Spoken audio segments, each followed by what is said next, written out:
Wow, I gotta say, I did not think we'd see someone like Randall in Squid Game. What? You sound like one of those fucking perverts that hang out at playgrounds. What is wrong with you?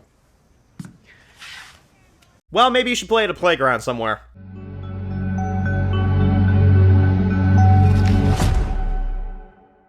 Alright guys, this one's going to be doing a review today. This one's going to be doing a review for Squid Game Season 2. This one is my full season review. I know I'm a few days late to this one. Apologies, y'all. Just been very busy with the holidays and scheduling issues. Kind of was difficult for me to fit this one in here. But I'm finally done Season 2 of Squid Game, and I want to give my overall thoughts. Because many years ago, we talked about Season 1. I felt like I was a little boy back then.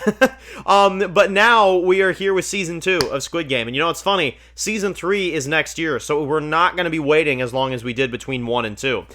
We are already getting Season 3 next year, so we have a lot to discuss, we have a lot to talk about it, so I will massively tell you at first that you will have to be caught up on this before you watch the review. Now, spoiler warning ahead.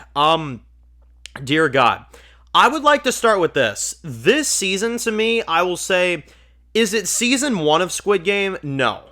Is it on par and just as well written? Yes, I would say it is. I've heard various things from people. Some people have said that they like it, but they don't like the ending of the season. Some people say that they don't like it at all. I've heard that as well. I personally loved this season, and I loved what they did with it. And you know what I like about the season so much is that it really expanded on a few things. Frontman as a character got a massive upgrade from Season 1, if you ask me. Way more screen time, way more depth to him.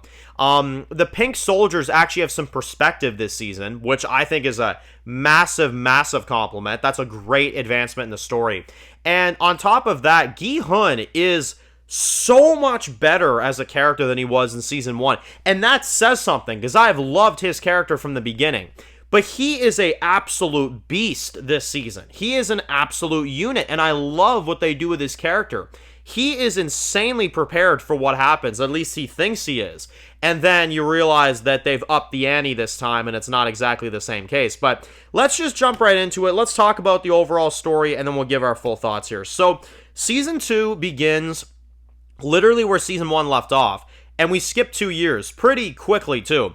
Episode 1 focuses on the salesman, the guy that, gives you the cards and stuff, and the guy with the briefcase and stuff, and they're basically trying to take him down this episode, which I thought was really cool, because you got a few people that kind of join up with Gi-hun, a few of his friends and stuff, and they end up getting captured by the salesman. And this guy is insane. He makes them play one of the most sickening games of Russian roulette I think I've ever seen in my entire life. This was one of the most scary scenes of all time, and you know what's crazy is that when he's making these two play Russian roulette, he's the one pointing the gun at them so that they can't grab the gun and shoot him, because obviously that's your obvious choice, is to just go for it and try to shoot him. No. This guy, shoots at one of them at a time. You know what I'm saying? He doesn't let them take control of the gun, which I thought was, very smart on his end. But the salesman was one of the most intense, scary one-episode villains I ever saw this season, because unfortunately he does die in this episode. But not before he kills one of the people at Russian Roulette, gives them a brutal death, and the other guy lives for now, of course. But you've got him that goes up to Gi-hun. Gi-hun is, living a really low-profile life, even though he's got a bunch of this money now after the Squid Game last season. And you've got the salesman that goes up to him. And the scene between the salesman and Gi-hun at Gi-hun's table, where they're talking and they're discussing stuff, and you find out that the salesman is kind of like a pawn for these people. He's very easily replaceable, you know what I'm saying? It's just insane. And seeing what the salesman does, going up to, homeless people and trying to tempt them into joining this game and stuff, I mean, he was an insane villain just for one episode this season. But he plays Russian roulette with Gi-hun, and it gets really close. However, we do have, the death of the salesman in the end of the premiere. He blows his damn head off, and I thought it was insane.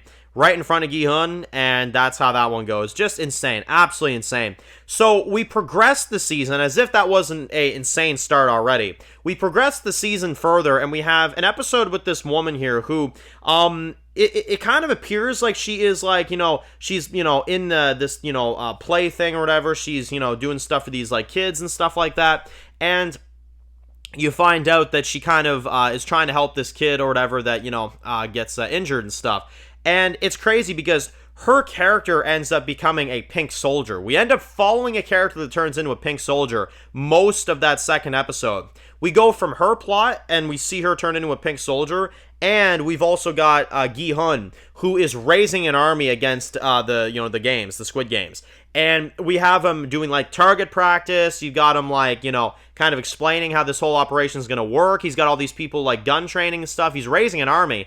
And I just found it so crazy because Frontman's brother, of course, is, obviously in this situation. He's trying to kind of help out as well, too, trying to take down the Squid Games once and for all. But it was such a great second episode. Like, the first 2 episodes focus on their home life, which I thought was really unique to this season. Now, the other 5 episodes are in the games. And oh my god.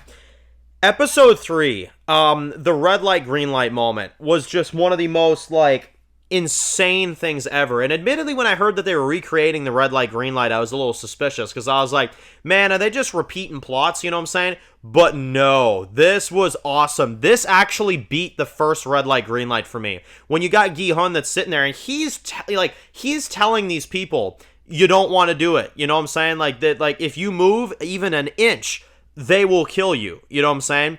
And then you got green light, they go, red light, stop, and Gi-hun is trying to save as many people as he can. And you know what's funny? I would say that, Gi-hun definitely, if it wasn't for his perseverance, there would have definitely been more people that died, if not all of them. I mean, they were not doing good at all, you know what I'm saying? Now, we get introduced to a few characters in the Squid Games. We get introduced to a guy named Thanos, who's kind of a antagonist this season. He is just balls off the wall. He's like a celebrity. He's sitting there cheering and stuff like that. He's crazy. The guy is mentally gone, you can tell. And you've got his buddy, his kind of right hand and stuff. You've got him. You've got a mother and her son as well too, an older woman and her son. I felt like they were pretty cool characters as well too. Their names escape me, so apologies on that one, y'all. But they were good. I also enjoyed some of the other ones. The one woman that was pregnant, I liked her as well too. Yeah, there were, overall, that was the one thing I was kind of worried about with this second season is, okay, is the cast going to be good? Is the cast going to be as good as they were in season 1? And I would say that they are. They're very unique. They're very good. I liked pretty much all the characters that they added this season. It was really, really awesome. But anyway, no, this season gets insane. The red light, green light was one thing, and of course, we got now a character that is a pink soldier that we now know. She's obviously a massive player in this season, and she is gunning down innocent people, and it kind of makes you wonder, okay, do I defend her or do I not defend her? You know what I'm saying? And at least for me, I would say that no, definitely not. But I'll put it this way. I liked what they did with her character. I liked that they gave the Pink Soldiers perspective this season, and they gave them a bit more lore. I think that was, really interesting. And overall, her character was really, really interesting for sure. But anyway, we had a lot of stuff. We had the one game with the frickin' rainbow and stuff like that, the obstacle course and stuff like that. That one was intense. That was another big game that they kind of cliffhanger episode 4. You go into episode 5, you see that one. Got one guy that pisses himself and stuff, just insane. And then you've got the merry-go-round, which I would say is the most just insane one. You do lose a few characters in that one. You do lose a few characters. That one got really intense, really quick. I gotta say, that was an intense game. And on top of everything else, you've not only got that, but you've also got, a few of the other games that kind of play out throughout. You've also got, of course, the one scene in the finale where they kind of decide, okay, we're going to vote, you know what I'm saying? We're going to vote to either stay or keep going. And they decide to sabotage the other side. The X's get brutally attacked by the O's, and it just turns into an all-out fight. You actually get a prisoner versus prisoner group fight. You actually get internal conflict this season, and mostly led by Thanos, which, dear God, Thanos was crazy. And one of the most insane scenes, and they cliffhanger the penultimate episode on this, is he gets stabbed in the neck with a fork, and he goes down. Thanos goes down. And I thought the brawl in the friggin' bathroom and stuff was just insane. I loved seeing, and that's one of my favorite things about this season, I loved seeing internal conflict. And because season 1 we saw some of it, but season 2 went up to a whole other level with it. I mean, they straight up had full-on like villain characters that like actually did stuff this season. So that was insane. But one of the most insane storylines of this entire season is the front man. The front man realizes that Gi-hun is back, and he tries to sabotage the games himself. Although, how does he try to sabotage the games? By going in there and acting like he's a prisoner. Acting like he's playing the game. And he's number 1 in the game. He's player number 1. And he completely tries to get Gi-hun and the others to trust him. Frontman plays the inside man this season, and it's intense. And Gi-hun, you can actually tell, fell for it. You can tell that Gi-hun bought this 100%. Frontman is so damn scary when it comes to that, because you're literally sitting with the guy that is like literally handling this whole freaking process, and he's in this game the entire time.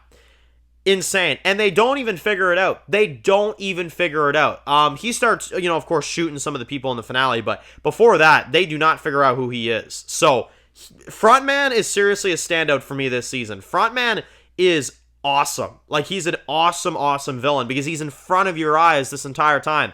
But nobody knows it. The only one that knows it is the viewer themselves, which is also really creative, because obviously, last season, we had, an inside man that, we didn't know, and then they revealed it in the finale and stuff like that. This season, we know Frontman is what he is, but nobody else knows. So it's cool, because now you're in the know, but you're watching him do all these things. It's really creative, I gotta say. It's really unique. Now, let's talk about this finale. This finale is the craziest one of the entire season. I mean, we get an all-out shootout with the Pink Soldiers. They actually turn on the Pink Soldiers, and we get a full-on gun battle in this episode. And dear God, it was good. The shootout was so damn good.